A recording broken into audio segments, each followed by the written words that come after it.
ESPN 1080.com. Insider Show is on the air here on ESPN 1080 The Team.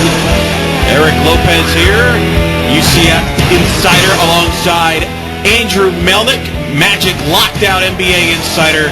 So today he is a outsider UCF fan? Sure. We'll go with that. And then also we'll be joined by Jason Collette, who is our MLB and Rays insider, but today he's also a UCF insider. Yeah, and back from vacation. Nice to be back in the studio after taking a week off from reality last week and having to call in. Missed you guys. Good to hear. You had a good vacation? Absolutely. It was nice catching up with my brothers and my nephews, my sisters-in-law.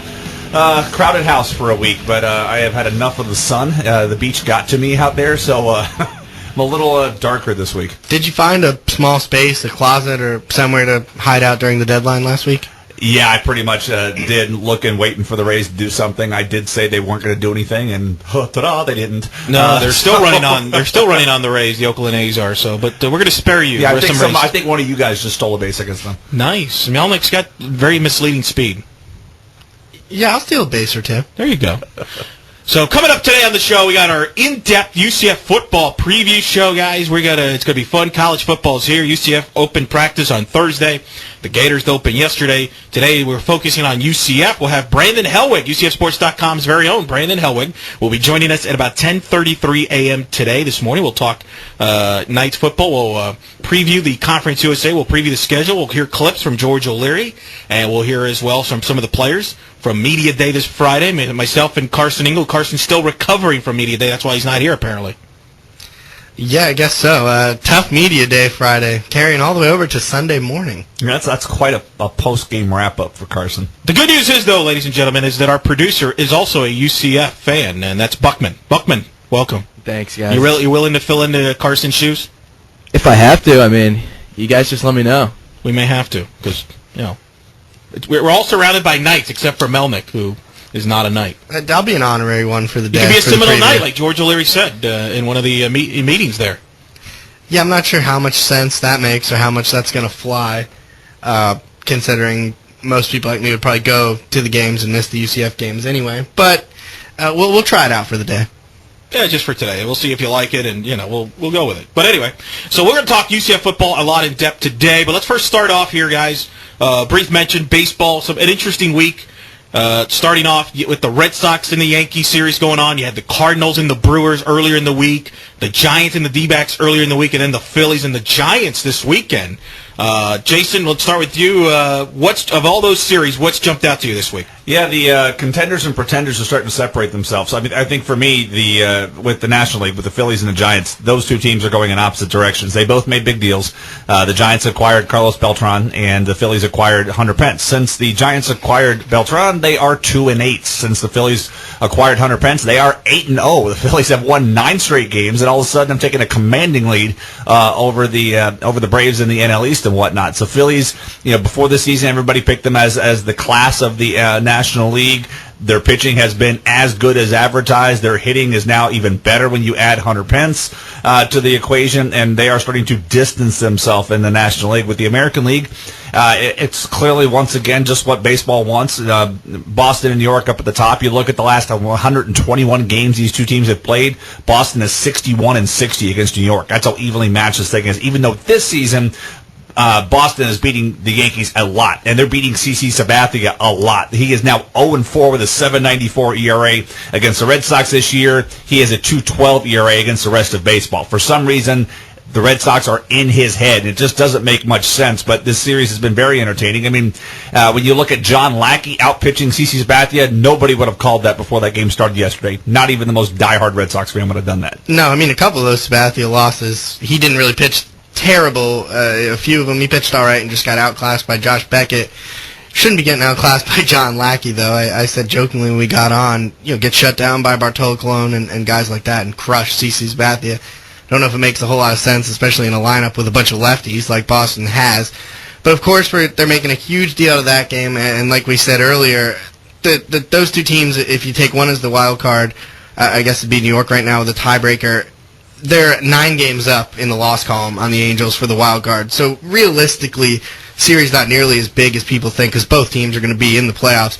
And you look at the big series this week, I mean, you'd look more at the Arizona-San Francisco series and that Milwaukee-St. Louis, because these are teams where one team's getting in seemingly. I mean, Arizona's gotten back into the wild card race, but you'd think the Braves are probably going to lock that wild card spot up later in the season. So those games much more meaningful because one of the teams is not going to the postseason. Yeah, Arizona's getting overlooked a lot here, and I think they're a very good offensive team. The pitching, with Daniel Hudson, Ian Kennedy, and whatnot, the back end of their bullpen, David Hernandez, J.J. Putz, very solid. The Braves, this is the chance for the Arizona to make up that ground. They lost last night to Los Angeles. It doesn't help. They're 3.5 back of Atlanta in the wild card standings right now. Atlanta, obviously, without McCann, Jair Jurgens just hit the DL with a leg injury, so this is Arizona's opportunity to go ahead and get their job done. Playing in the NL West where they get to capitalize on playing weaker teams like the Padres, like the Dodgers down the stretch. That's going to help them a bit. They're half a game in front of St. Louis. The Mets are now back to 500 somehow. You listen to their games as I was last night on the way back from Tropicana Field, and their announcers are like, "Hey, we're only 8 back of the wild card. You traded your best. You traded Beltran, so he's gone and whatnot." So you still have Jose Reyes and whatnot. But at the same point, the National League is the one to watch because, as you said, the American League is just Boston, New York, 8 games over the Angels. The Angels are not going to match up well against either one of those teams. Once you take Weaver, and I know they got Weaver and Heron and whatnot, the rest of the team, I just don't see it working out. I mean, Weaver, the other day, threw 9 innings of shutout baseball and took a no decision because the Angels just aren't scoring for him. And I don't see the Tigers. I know they've got Verlander, and that's a stud at the top of the rotation, but that's pretty much it. They've got Miguel Cabrera. You can pitch around him. Victor Martinez is hitting for average this year, but he's got no power. I'd rather pitch around Miguel Cabrera all day long and let Victor Martinez hit a ground ball single or ground ball doubles. For some reason, the power's just not there this year. So as you see this whole situation play out, it's going to really shock me if it's not Boston or New York versus Philadelphia for the World Series. And I was going to say that. To me, those are the 2 best teams that I've seen. As Buckman gives me an evil stare, of course, being a Yankee fan. I noticed you and Andrew get along pretty well. Has this rivalry kind of been nicer, the Red Sox and the Yankees, now since the wild card and all that? Because you two I think it's that thick glass between the two. Or maybe that's part of it. Maybe that's part of it. Sunday Night Baseball, by the way, which will be on, you can hear on here on ESPN 1080, will be, of course, the Red Sox and the Yankees. Freddie Garcia against Josh Beckett. I mean, that should be a layup for the Red Sox, shouldn't it? Not necessarily. Freddie Garcia, no? I mean, you'd think with the way Josh Beckett pitched against the Yankees, but Freddie Garcia, pitched a lot of good games. He's had some breakdowns recently, but we just saw the other day, you'd think John Lester versus Bartolo Colon would be a layup, too. The Yankees won that game. It's just crazy. I mean, we look at Boston. The thing with Boston, they're going to get their runs. I don't care what happens. You look at the top, Jacoby Ellsbury is arguably having an MVP-type season. What's hurting him is that so is Adrian Gonzalez. So is Dustin Pedroia. They're having a month. Ellsbury's 19 home runs now. He's, stolen bases, he's already up there. He's having an incredible year coming off a very disappointing year last year, and this is one of those lineups you just have to try to get through and hold them to under 4 runs. It's pretty much impossible. They're getting the job done, and they're just beating up everybody. You look at, Friday night, Bartolo Colon somehow found a 96-mile-an-hour fastball and was blowing it by guys. And I thought Joe Girardi did a really good job. He played matchup baseball. He took Colon out before 5 innings because his pitch count was piling up. He had Adrian Gonzalez up with a bases-loaded situation, brought Boone Logan in, and Boone Logan threw some nasty pitches to retire Adrian Gonzalez. Played matchup baseball, went to that bullpen that's now healthy. They got Rafael Soriano back. They have K-Rob, and David Robertson has been the best middle reliever in baseball. And you've got Corey Wade, a free agent pickup that the Rays somehow let go for nothing. The Yankees pick them up, and then you've got the hammer of God at the 9th inning back there, closing out games. So that Yankee bullpen, you get 6 innings, they'll finish the final 3, and they're doing that job now that they're fully healthy. We'll see where it goes. In Boston, Carl Crawford has had a good weekend so far. That's the key for them. If they're going to win this division, Carl Crawford's got to get back in gear. He's having a better second half than he was the first half, but it's got to be consistent because overall he's been a disappointment. But he's starting to heat up, and if he can close out this season on a good note, that's definitely going to help their matter. So we'll see how that goes. Red Sox, Yankees, Sunday Night Baseball. Buckman and Melnick will be watching it together, right? You guys got to be hanging out. Buckman, you got anything to add to that? I got to go home today after the show, but I'll be watching with my dad, I guess. Oh, okay. Maybe Facebooking Melnick. There you go. Talking some smack. Facebook and trash talking going on there. All right, it's good. Other news, of course, in the sports, college football poll. First official one came out, the coaches poll. But we don't really care as much about that one, do we, Melnick? Not necessarily. The unfortunate thing is before the show started, Jason told us polls should start in October. Yes. They're meaningless, and he's absolutely right in that they're stupid. They should come in October, but unfortunately, they're meaningful in the sense that if you start ranked higher, it's not necessarily important. I mean, if you win big games, you beat good teams like in Auburn last year, and you start ranked low, you're gonna rise up the ranks if you beat LSU, Alabama, teams like that. But when you start in the top 5, when you're one of these teams, you have that chance to lose a game and bounce back. It's much easier to do that, and the coaches poll is still one of the polls that realistically matters in the BCS rankings that are taken into account. So you do want to start higher. But the point you're getting at, Eric, is we put out our own poll because that's right, baby. We don't like this one all that much. Well, we just feel that we're smarter than all the coaches / SIDs that vote and the rest of that P media. We're just a lot smarter. You think coaches and SIDs are doing these votes? I think it's interns.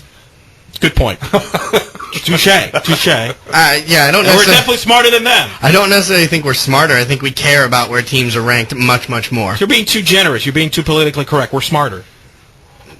You can go there. Maybe some coaches. Now let's give a tease. Give me because we're gonna unveil most of this today, right? We're gonna all of it. But let's give me the first 5 or 10, and then the rest of it we'll unveil at the end of the show. Well, we'll give you the hometown team. We're gonna we're gonna do our Knights preview today. Yeah. And UCF, we have 23 in our initial poll here. Keep in mind that 75% of the people doing this poll are UCF graduates. Remember, about what are you suggesting? 4/5 of our insiders. Just putting that out there. Homerism. Hey. It's a team that finished. Hey, we got them not ranked. That's not nice to call Buckman a homer. To be fair, I'm the one non-UCF grad, and we've got the team ranked lower than they finished the season last year. Well, I'll just put it this way: NBC Sports had UCF 22. So, that's a national thing. Their college, their top 25 poll put it 22. Now, that's when I like a college preseason poll, is when UCF is ranked. But, I mean, honestly, if I think it gets some, as you said earlier, you start higher ranked, it helps you out. And that's my thing. If you look at our poll, there's only 3 non-BCS schools in there. So, if you've got to work your way in there. If you stay undefeated, you look at Boise State before Boise State became the trend, they'd have to do all these things, get undefeated, and they were, get a casual bowl invite.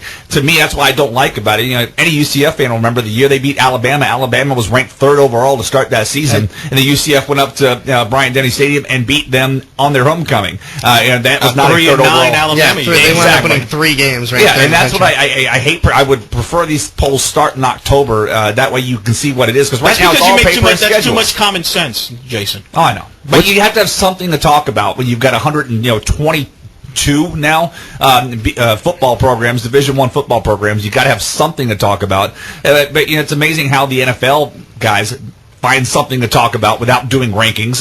Yet we've got to do preseason rankings and talk about these things. And you look at these teams, and somebody's going to disappoint right out of the gate, and then they're going to drop down to the standings. A top 10 team could lose and maybe only drop down to a top 20 team, whereas somebody that's out of this ranks is going to have to win 3, 4, 5 games just to show up in the standings. Yeah, absolutely. To give a little tease, as probably most people. Now, people can go on the site now and watch it themselves. If they don't want to wait, go to the UCF Insiders tab at the top of the ESPN. Andrew Melnick, an honorary UCF Insider today. And yeah, I didn't even realize I could post in there. But hey, thought it'd make a lot more sense to put it in the UCF section than the Orlando Magic section. So we've got our top 25 there, and a little bit of a tease. Clearly, as most people would figure, we got 7 SEC teams ranked. Big show. We make fun of ESPN and the SEC channers, but they clearly are the best conference. We've got 7 teams ranked there.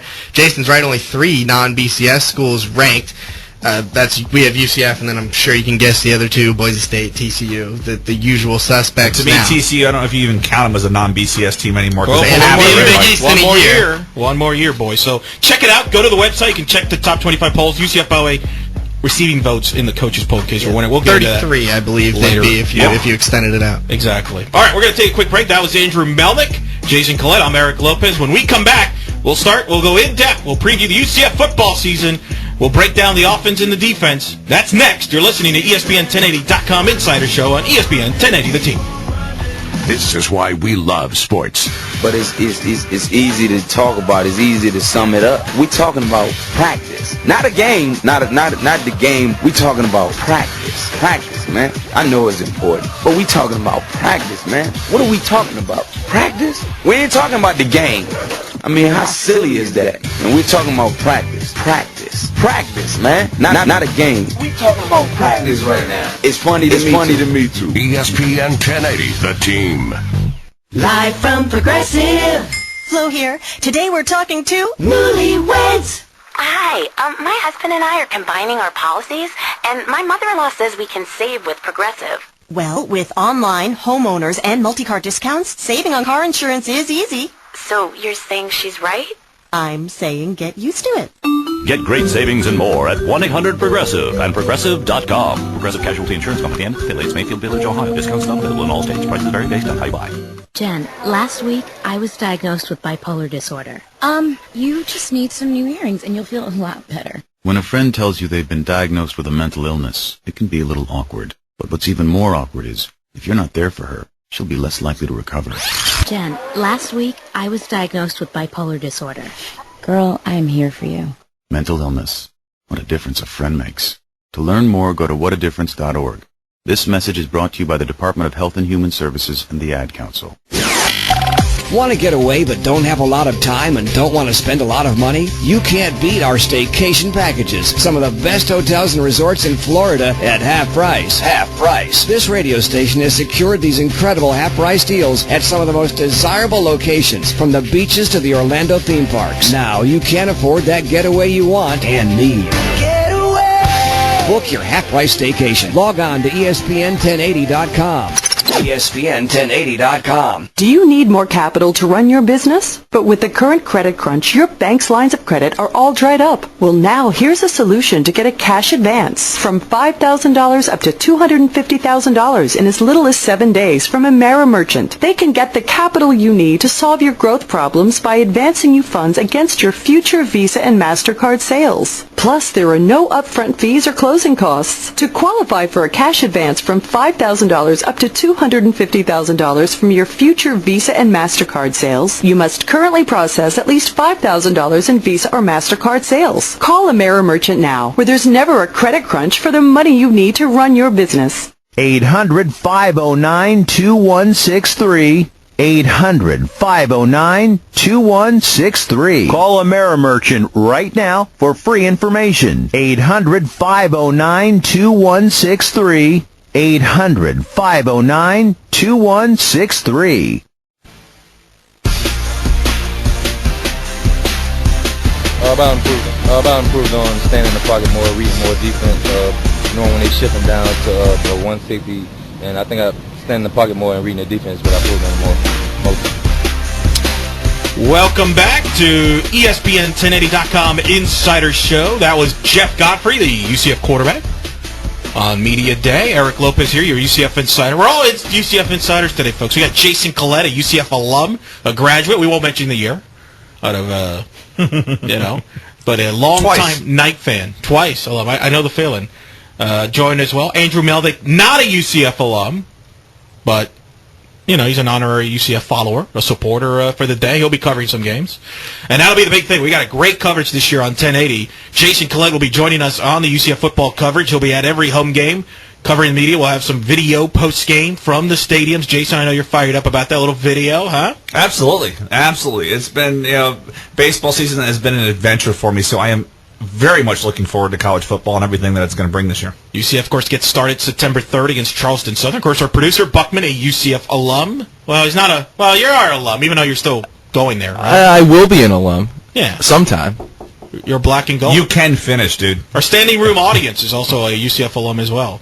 So, Carson, who's normally on the show, is also a UCF alum. He's such a diehard UCF fan that he is worn out from practice. He's actually camping out right now. Buckman, you can speak better because you know Carson well. He's not here because he's actually getting ready for practice, even though practice doesn't start for another 5 hours. Yeah, he's probably out there scouting, He's also scouting how tall the grass is, yes. If the footballs are clean, Well, the other big thing is he likes to watch the games from the stands. He's a fan. The big marketing thing this year is the Knights, UCF people want the fans to hold hands Well, Carson's trying to recruit someone to hold hands with him, and that's a big process. And that's a very, and so that's why he's not here. He's very busy, and that's obviously very big occupation. I saw his Craigslist ad about that. Did you? Yeah. It's very nice. Woof. Oh, Buckman. All right, so let's get into it, guys. Let's leave off Carson there. Let's talk about the UCF football season here, guys. It is here. It starts September 3rd. Practice open on Thursday. Media Day was Friday. The Knights are currently in the 3-4 practices, coming off the most successful season in program history, finished in the top 25, winning the Conference USA title, and a Liberty Bowl over Georgia. Now comes the expectations this year. They're ranked 33rd in the coaches' poll receiving votes. They're favorites to win the Eastern Division, among depending on which publications you read. Favorites to win the conference title. What should be the expectations this year for UCF football in your eyes? We'll start with you, Jason. Undefeated. That's my expectation every single season. I go into it. That's my optimism. Obviously the goal is, as a couple of the players said, conference championship, get to the Liberty Bowl. And that's where you get, if UCF doesn't want to go back to Liberty Bowl, they have higher aspirations, they have to go undefeated. That's just the way the structure of playing in Conference USA is. But you see the preseason polls, UCF's got the target on their back as the defending conference champions, defending Liberty Bowl champs. Everybody's picking them to win Conference USA East. And this is the way to go. And you would love to see an undefeated season as a fan. That's what you want. You look at the schedule. This is one of the few years that the schedule actually benefits UCF. This is not one of these, they don't have the Texas Longhorn kind of game on their schedule. The Florida Gator, they don't have that brutal BCS 1 or 2 matchups that they always seem to have in September. This is a year where the schedule benefits them a little. If it were going to happen, from a schedule perspective, this is the kind of year where it could happen. This should be, when you talk to some of the players, they want that double-digit win season again. They want to get back to Memphis. As a fan, I'd love to go back to Memphis. I had a great time last year. A lot better in 2007. But this is lining up to be a very good year. You look at the roster, you see a lot of talent. Yeah, there were some senior leadership losses there, but the talent coming in is one of the better waves of talent that I've seen in following the program as long as I have. I mean, this should be the best team they've ever had, so the expectation should be to have the best season they've ever had. I mean, they had an 11-3 season last year, so I think now that next step, you were 7-1, 8-1 if you count the championship game in the conference last year. Go undefeated in that conference, win those 2 road games late in the year at Southern Miss and East Carolina, and win your home games. That means the marquee game this year is September 10th. Boston College comes to town. I think people maybe sleeping on Boston College a little bit. That's a team that's always solid, good on both lines, although they lost some starters, has one of the best running backs in the country in Montel Harris. You win that game, and you talk about maybe beating a BYU on the road, but I think you win your home games, you win that conference again. That should be the realistic expectation, and it is realistic because that's something they can certainly do. And as for going undefeated, I'm not sure if that should be the expectation, but it's certainly possible. I mean, you look at the coaches poll we just saw, they've got more votes in that poll than any team they play on the schedule. And, of course, the hype, of course, starts with the quarterback. Jeff Godfrey returns sophomore year after a sensational freshman year. Took over last year right around the NC State game. Came off the bench, second game in. Never looked back, started his debut against Buffalo as a starter. Never looked back, had a tremendous freshman year. Now he enters as his sophomore year, and George O'Leary certainly sees improvements from Jeff Godfrey from this spring and expects even a bigger year from Jeff Godfrey. I think the 2 areas they need to improve on was, number 1 is pocket presence, and not as poise in the pocket. As far as we left a lot of plays in the middle of that pocket because we were scrambling, and I think he got better in the spring with his confidence in the protection, and second is knowing where to throw the ball, make quicker decisions in the passing game. I thought he got better. So the 2 areas I thought he needs to improve on, he improved somewhat in the spring, and hopefully it carries over into the preseason. So Jeff Godfrey getting better, according to Coach O'Leary, and certainly he is the exciting player that the Knights fans are looking forward to leading this offense, an offense that is very may have to carry this young defense early on. It's explosive, it's deep at the running backs, and then it's just an excitement. He is mobile, tremendous upside. My concern with the offense, obviously in the backfield is going to be fantastic. You got Murray coming back. You've got Harvey coming back off the injury. You've got Weaver, so you've got depth there. My concerns at wide receiver, you lost three seniors there. You lost Waters, Newsome, and Aiken. And with that, you lost some size. So you look at the depth chart right now, you've got A.J. Guyton, Marquis Williams, Quincy McDuffie, Chemist Williams, all these guys are 6 foot or under. So you don't have that big receiver. I mean, I know Aiken had his challenges with making the impossible look possible and making the possible catches look impossible at times. But he was a threat. He was a big threat. Waters on possessions, you saw it a lot in the Liberty Bowl. That's where Godfrey was going, targeting him. Same thing with Newsome and that. So when you lose 3 senior receivers, that concerns me, and you don't have that big target. I mean, it looks like the big target's going to be Nisley. And when you look at the backfield, the way it's going to be, that sets up a lot of play-action opportunity passes for Godfrey. And with his accuracy, that's going to help. And we'll see. The tight end position has never been one that UCF has involved a lot. It's more been blocking than anything. I can't remember a UCF tight end having more than 25 or 30 receptions in a season. It'll be interesting to see if that role grows with Nisley's size and his leadership. Yeah, with him being the biggest guy, I mean, he's probably going to have to become that safety valve when Godfrey's in trouble. That's the guy you look for. You see in college, these guys look for these taller, big-time wide receivers. I mean, these are the wide receivers that are the big-time guys in college, and it's interesting that they're going to kind of lack a guy like that unless tight end can become that weapon. And what George O'Leary said about Godfrey, I think you'd hear from almost any coach talking about a sophomore quarterback with that type of skill set that he has. Your first instinct is to run to get out of trouble. And that's usual progression that you'd expect a guy like Godfrey to make, to stay in the pocket more, to become more accurate, to make better decisions, get the ball out of there quicker. I think those are perfectly realistic expectations. That's the kind of progression you should see from your freshman and sophomore season. And the depth at running back might be the best backfield UCF's ever had when you consider, Latavius Murray, a CUSA championship game MVP, Liberty Bowl MVP. Brent Harvey was first team all preseason last year, missed the whole year last year. Mm-hmm. You got Ronnie Weaver, who was the leading rusher for during the first half of last year, had great games against East Carolina and company. This is the bread and butter of this offense. Is the running game is just it could be explosive, and it should make Jeff Godfrey's life easier with a lot of play action. Yeah, I mean, last year you saw it earlier. I thought what Coach O'Leary was talking about there with Godfrey's pocket presence. You saw early on there were some opportunities where he had a chance to pass it. I'm thinking, in the NC State game when he scored his first touchdown, there was at least 2 receivers just doing jumping jacks in the end zone going, hey, I'm open, and he ran it in for a touchdown.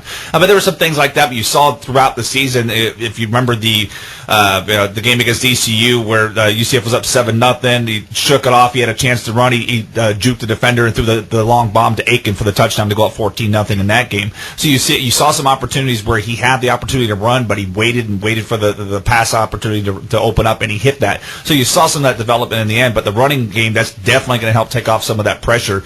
When you lose a right tackle like Ja Reed, and that's a big guy to lose off the line and whatnot. So they're going to need to have that kind of running attack to keep those pass rushes honest. Because when you're losing that kind of senior leadership out of the wide receiver crew, I think it's going to take a little bit of time for everybody to get on the same page in the passing game. And I think early on, especially with the schedule, I mean, we talked about the schedule earlier, that BYU game, that big game is the 4th game on the schedule. They have that first game against Charleston Southern to try to get the kinks out. Then Boston College comes into Bright House and whatnot. But they need to get that passing game going before they get to BYU. You don't want to be one-dimensional in that kind of game. But this running game definitely is deep, and that's where I think the success is going to be found early. Yeah, Godfrey threw over 20 passes only 3 times all season last year. Did not throw over 25 passes once. So you're going to see him maybe toss the ball around a little more. Of course, that's a good thing. I'm sure they'd love to see the team run the ball 40, 50 times a game and have him throw 20 passes and win that way. But there's going to be games, maybe at BYU, maybe at Boston College, maybe those late games at East Carolina and Southern Miss, where he's going to have to throw the ball 25, 30 times for them to win games. And I think that's really the next step. Certainly is. Of course, that is Andrew Melnick, Jason Collette. I'm Eric Lopez. This is ESPN1080.com Insider Show. And, folks, we are honored now to be joined on the phone by the man, the myth, the legend, the man who does a great job, better than anybody in this media market covering UCF. You can check him out, UCFsports.com. Recruiting news, interviews, video. The man, Brandon Helwig, now joins us on the show. Brandon, thanks for joining us here this morning. Thanks for having me. Is that a fight song intro that I'm hearing? Absolutely. You got your own intro music. Yes. We're getting the fanfare ready early for you, Brandon. Thank you very much. Well, Well, Brandon, you've been out there. You've been out there for the every practice since they got reported on Thursday. What has jumped out to you early on so far here since they started in Thursday? Well, I think the thing that jumps out at you early, I think most of the positions were, for the most part, we had a pretty good idea of who was going to, start those positions. But some of the freshmen, I think, as O'Leary has noted over the first 3 days, at linebacker particularly, I think we're going to see a pretty much brand new linebacking core, with the exception of Josh Lynham, who's the experienced guy there. He's a senior and middle linebacker. But, it looks like there's some freshmen that are making a move, perhaps. Terrence Plummer, Leland Willingham, those guys were already elevated to the second team by yesterday's practice. So it'll be interesting to see how many of the true freshmen can contribute. As far as the team itself, they get it to full pads tomorrow. So that'll be, they haven't been doing full contact or any of that through the first 3 days. So that'll be when the defense will get a better idea of how good those guys really are. Now, with the front seven obviously has a spotlight on them. When you lose David Williams, Bruce Miller, Big Wes, what's UCF going to do there on the front line? What are you seeing there? I obviously losing Bruce. Phenomenal player, two-time Conference USA Defensive Player of the Year. But there's so much talent, coming back at the defensive end position, led by Troy Davis and Darius Naw on the ends, guys who, for all intents and purposes, have been starters. They've played the amount of plays that starters would play, even though I guess Bruce Miller and David Williams locked down those positions the last few years. So you bring those two guys back. Darius Naw, he's the sack leader in Conference USA. And then behind them, you've got a lot of promising newcomers at defensive end.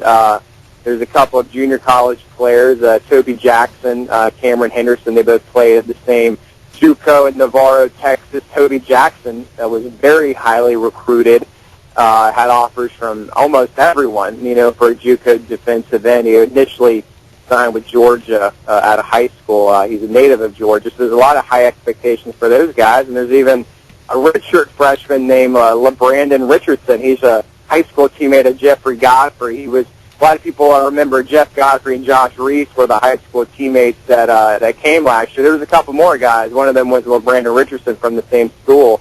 And he had a phenomenal spring. He might have had the best spring of a redshirt, at least on defense, and had a great spring game. So those 5 guys at defensive end, there's a lot of talent there.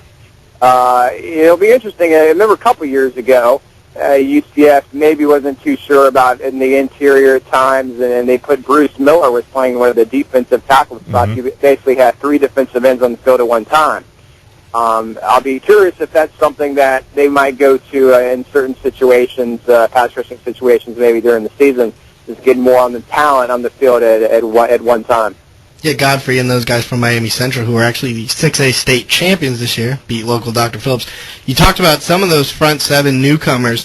UCF had arguably their best, most hyped. I think they're in the top 40 on your network in the recruiting rankings. Besides those front 7 guys, I know DeMarcus Smith got all the hype, but if UCF has to play a freshman quarterback, it's probably not a good thing. Who outside of those front 7 guys and Smith do you see maybe making an impact their freshman season, or maybe that junior college junior season? Well, if you look on offense, I've been asking a lot of the veterans, who they think has a chance to contribute, who's impressed them, summer workouts and the first few days of practice. And on offense, everyone talks about one of the incoming wide receivers, Raynell Hall. He goes by the nickname of Speedy. He's about 6'6", I heard you guys talking a couple minutes ago. That's one area that, to me, I agree. I'm not sure who said that. I agree with that. That being sort of maybe the biggest question mark. A lot of people talk about linebacker because there are going to be 2 new starters there. But wide receiver, you do lose a lot of senior leaders there.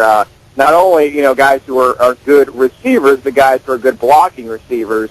In this UCF O'Leary offense, it's really a running-based offense. And when, those guys are on the field and, they want to give the ball to Latavius Murray or Ronnie Weaver or Brent Harvey, if you're a receiver, you've got to block. And that remains to be seen because I think those guys, they got a lot of credit for that last year, the Jamar Newsomes and Kamar Aikens and Brian Waters of the world for their blocking abilities. So to me, that's kind of the biggest question mark. But we're not all.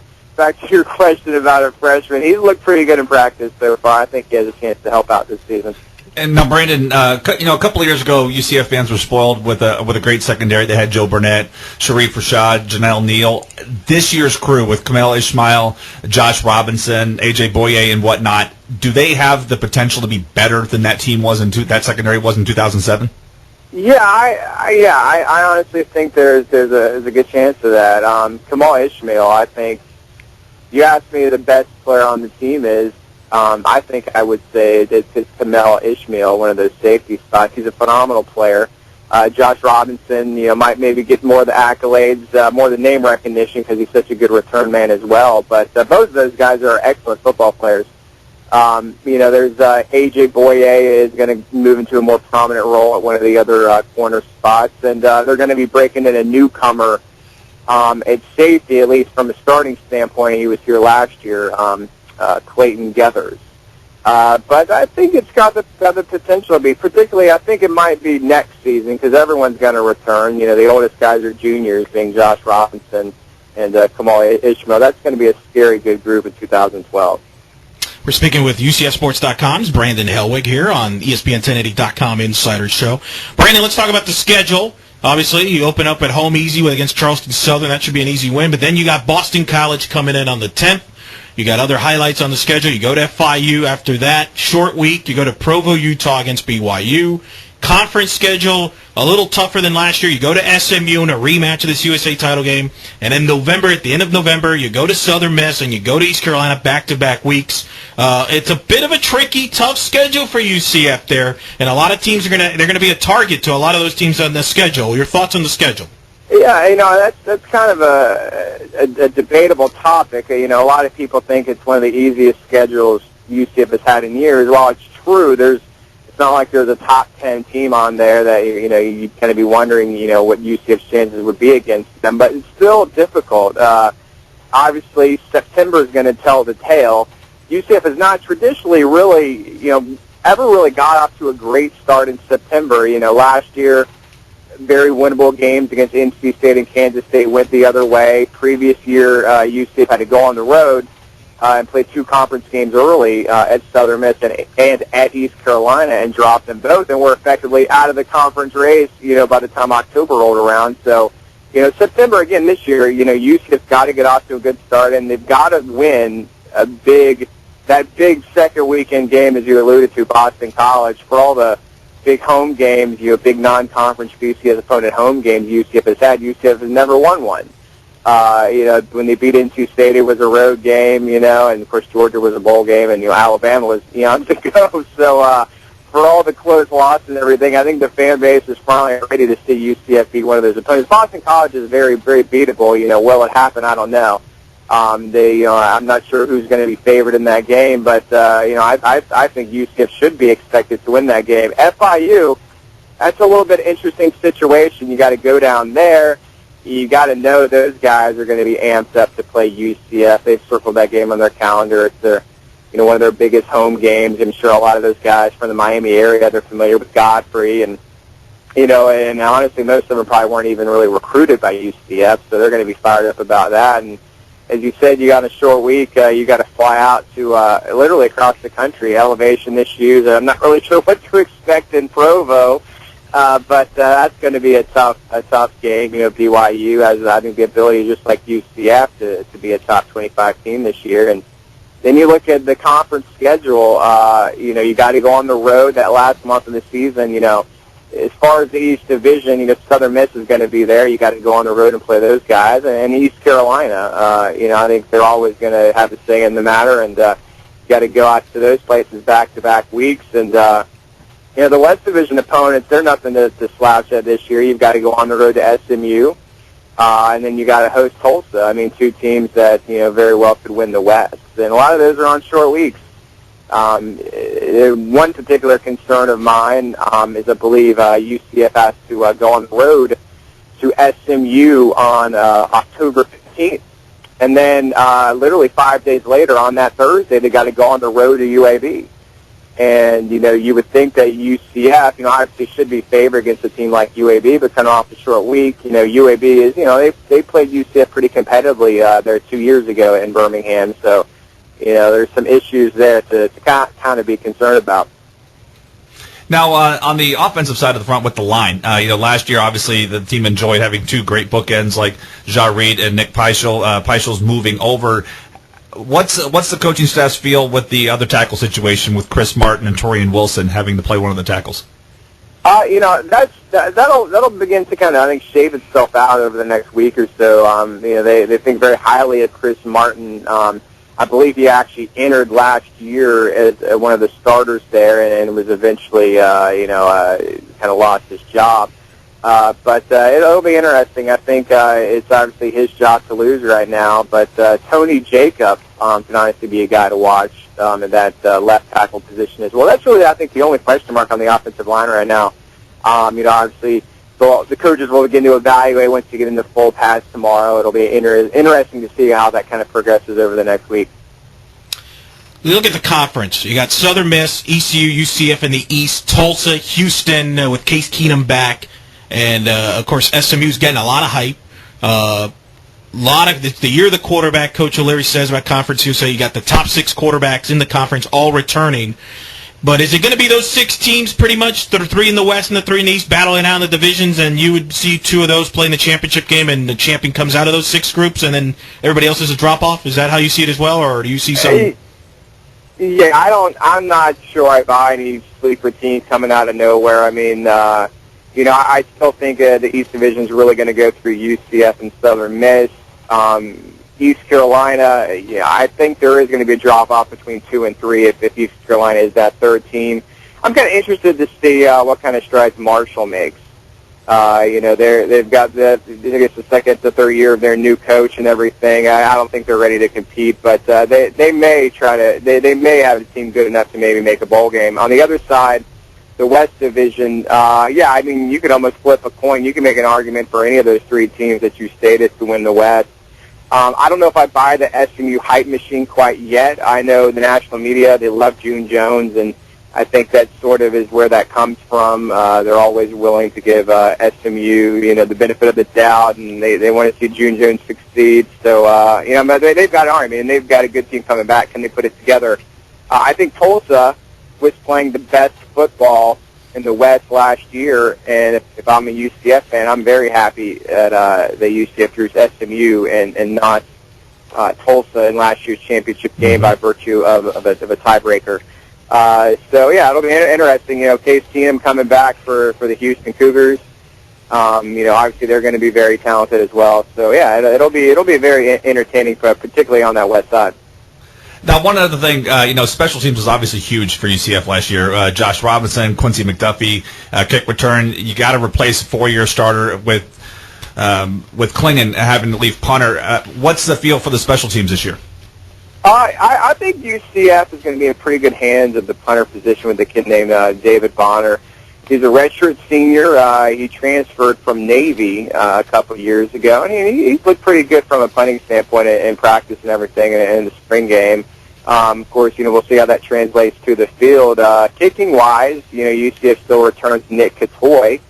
I think he's looked pretty good in practice so far. Doing it in practice with the pressure is not quite the same in practice as it is during the games. I know there was a few situations last year, particularly Kansas State and some others where would have been good to get some more points on the board at times. But I think it's Nick Catoy's job to lose. I think Jamie Boyle is still there competing, and they brought in a guy from Dr. Phillips who I guess had a lot of high school accolades, Sean Moffitt. But in early practices, Nick Catoy strongest on kickoffs, appears to be most consistent on field goals at this point. So I still think it's Catoy's job to lose. That's UCFSports.com's Brandon Helwig. Brandon, by the way, Jason's going to be joining us in the press box this year. He's going to be covering UCF football. Any advice for Jason? I don't even know. I've never watched a game from the Bright House press box. I'm taking pictures down on the field, and that's where I prefer to be. You're close to the action. You see what's going on the sidelines. There's a lot more energy, the atmosphere down there. So I wish I could offer some advice, but I don't know if I can really help there. It'll just be good to have him around, that's all. Yeah, it will. It will be. Fantastic. Looking forward to seeing you guys this year. Beautiful. All right, that's Brandon Helwig, UCFSports.com. Check out all the post-game practices, videos, audio interviews, articles, photos, as Brandon mentioned. and as well as recruiting news. Go to UCFsports.com for all the latest. Brandon, thank you for joining us. Thank you, guys. Thanks, man. Take care. That's Brandon Helwig, UCFsports.com. We'll take a quick break, and when we come back, we'll make our UCF predictions as you're listening to ESPN 1080.com Insider Show on ESPN 1080 The Team.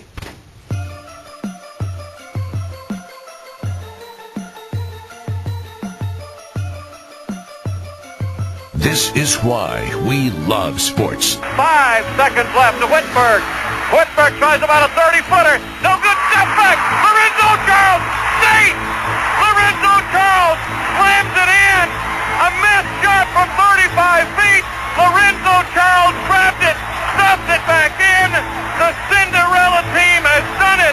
The glass slipper fits. The Wolfpack has won the national championship. ESPN 1080, The Team. Advertising works. That is what the great advertisers on ESPN 1080 are enjoying every month. If you own a business or you handle the advertising for a business, then give us a call at ESPN 1080, 407-380-9255. This is the time to take advantage of the summer and fall ad campaigns offered on this station. Call for advertising today at 407-380-9255. Limited time advertising packages that will make your cash register ring. 407-380-9255. Call today. Diary entry, August 15th. My joints ache. Today I can hardly move. I need some answers. September 3rd. I'm tired all the time. What's going on? What's going on? June 8th. I woke up with a rash on my face. I want to know why. For answers, ask your doctor the right question. Could I have lupus? For answers, for support, for hope, visit couldihavelupus.gov or call 1-800-994-9662. Brought to you by the U.S. Department of Health and Human Services Office on Women's Health and the Ad Council. Are you avoiding the telephone because you know it's another bill collector? Does your mail go straight in the trash without being opened? If you are living in fear of your creditors and have $12,000 or more in credit card and other unsecured debt, there is help with Debt Shield. Our settlement specialists will negotiate with your creditors to try and reduce your debt by as much as 50%, maybe saving you thousands. We'll consolidate all of your debt into one lower monthly payment, and we're with you every step of the way until you are completely debt-free. If you're falling behind in your bills and have a minimum of $12,000 in credit card and unsecured debt, and you feel like there's no end in sight, call Debt Shield. We may save you thousands of dollars in your debt and help you avoid filing bankruptcy. Call 877-861-DEBT, 877-861-DEBT, 877-861-DEBT.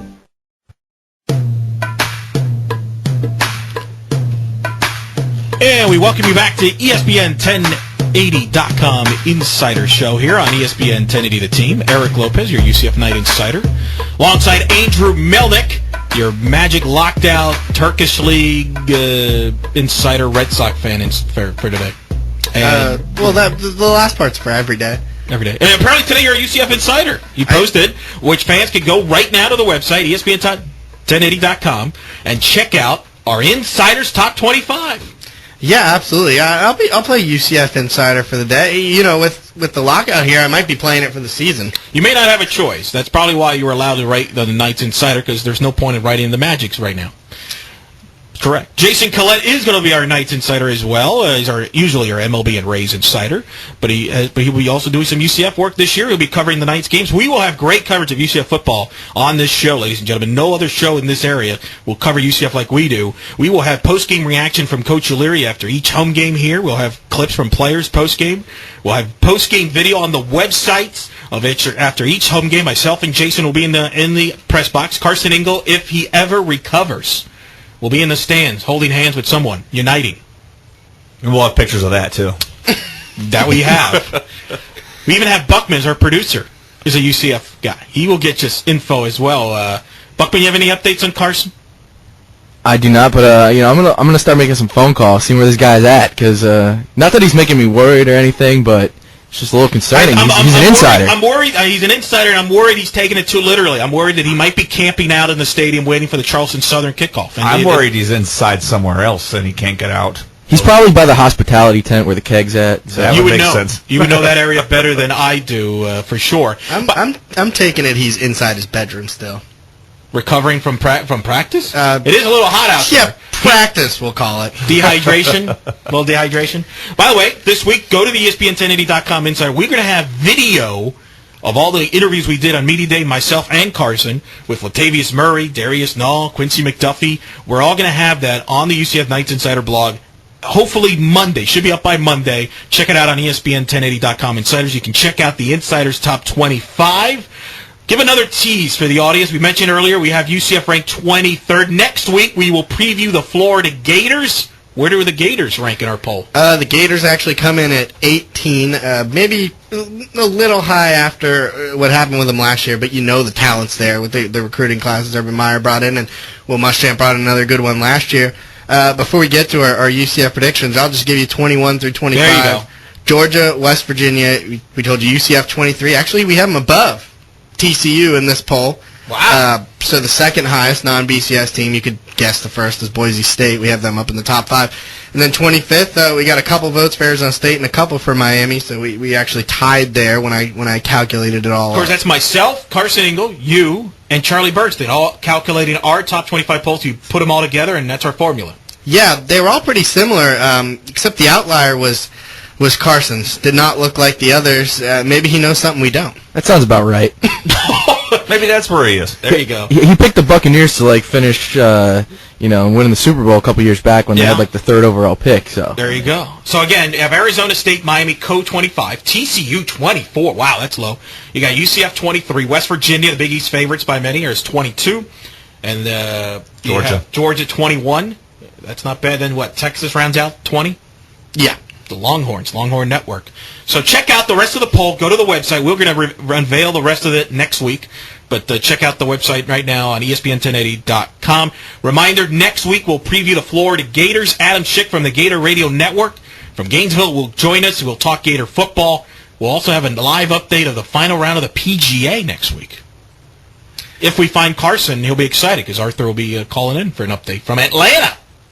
ATL's where the PGA is at this year. Oh, I thought you were saying Arthur was in Atlanta. No, but he'll be watching, like if he was in Atlanta. Maybe he's going to drive. How do you know he's not driving to Atlanta? He tweets like he's in Atlanta. Exactly. ATL. It's a big time city for him. And then also, August 21st, we'll do our Florida State preview, which I know Andrew is all looking forward to. Then our rest of college football preview, including the Miami Hurricanes, will be on August 28th. So you're going to want to keep it here on this show for all your college football previews. But before I get labeled Homer, we have Florida State ranked very high in our poll. I did not have them ranked the highest. Go figure. You're the only FSU alum in the group. just throwing that out there before I get the Homer rap for this one. Fair enough. All right, we got a few minutes left on the show. Let's get into it, boys. And Buckman will contribute to this as well. UCF football picks. We're going to go through each game on the schedule. You tell me if they win or lose, and that'll give you your final overall record. You tell me what your prediction is for them. Carson is not here, but we already know what he's going to pick. He picked them to go undefeated and play in the Sugar Bowl. I'm not making this up. He said Sugar Bowl. It's in his web. It's on his Orange Facebook. Bowl or Sugar Bowl? I thought he said Sugar Bowl. He did like a curveball. I think he wants to combine the two and just make a mimosa or something. Maybe Orange Bowl. Maybe that's what he wants. A little both. So that's his pick. All right, we all agree. UCF blows out Charleston Southern in the opener, right? Yeah. So let's skip through that. Boston College, September 10th. Brandon brought up a good point. UCF is 0 for their history in these kind of BCS home games. It's been quite. Last year NC State did not look good, and it was 28-0 NC State. And UCF fans were going, "What the heck happened?" Yeah. One of those kind of things. For me, this is the BYU game. They're going to lose one of them. I'm going to say they're going to win this one. So you're going to win the BC game. I agree. They beat BC. Andrew? I'm going to have to go against the grain here. BC's a team I think that's going to be a difficult matchup. Top for 20 UCF. defense coming back. Big time defense. Had one of the best run defenses in the country last year. So this is a game, like I discussed earlier, this is a game Jeff Godfrey's going to have to win, and I think it might just be a little early. It's going to be a good game. If Jeff Godfrey makes the plays and has taken that next step, UCF should win the game. I'm not sure if he's quite ready for that early in the season. I'm going to pick Boston College in this one. Buckman. I'm going to have to unite, man. Unite, going with the Knights. Yep. I like it. Yep. So, Melnick, you're on the island for the BC game. UCF goes to FIU on September 17th. Do we all see UCF winning that game? FIU, tricky team. T.Y. Hilton, maybe the best wide receiver in the state no one's heard of. Mm-hmm. But we feel UCF wins, though, right? Agreed. It should be an entertaining game because, as you said earlier, these are kids that weren't most of them weren't recruited by UCF. They want to go out and make a statement. T.Y. Hilton is a very exciting player to watch. I do college fantasy football. I love having T.Y. Hilton on my team. We got to talk. We'll have to talk after the show. Absolutely. Right. So, but yeah, this is one of the ones you should win. My concern here is a short week. All right, we all got UCF over at Fight? Yeah, easy. All right, BYU. Anybody have UCF winning in Provo? Buckman, anybody? Nobody? No? No. Nobody? Everybody's got really don't like BYU. Don't like the short week there. All right, we all have them beating Marshall, Memphis, UTEP. Let's just kind of scan through it, right? I know no upsets there. UAB. They should win all those games. Layups. Not layups. I don't know about layups, but I got them winning all of them, yeah. Got them winning all those as well. Any other losses in the schedule? Tulsa.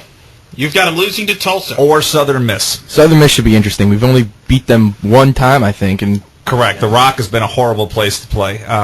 Southern Miss plays very well at home. Tulsa, as Brandon said, if Tulsa and UCF would have been the Conference USA final, it would have been an extremely entertaining game last year. Tulsa is very good. I'll go Southern Miss as their third and final loss. I got them 9-3 as well. So I got them 9-3. You've got them 9-3. Jason? 10-2. I'll go forward and say 10-3. They're going to win the conference. Conference championships. Agreed. They're going to repeat as conference champs. I got them in the St. Pete Bowl. Sorry, got Southern Miss winning the division. I don't want to go back to Tropicana Field. Neither do I. Hopefully I'm wrong. You spent enough time there already. Hopefully I'm wrong. All right, special thanks to Buckman, our producer, for a great job on the show today. Special thanks to Brandon Helwig, UCFsports.com, for joining us. For Jason Collette, your Rays and MLB insider, Andrew Melnick, your UCF insider for the day. I'm Eric Lopez. You have been listening to ESPN 1080.com Insider Show on ESPN 1080, The Team.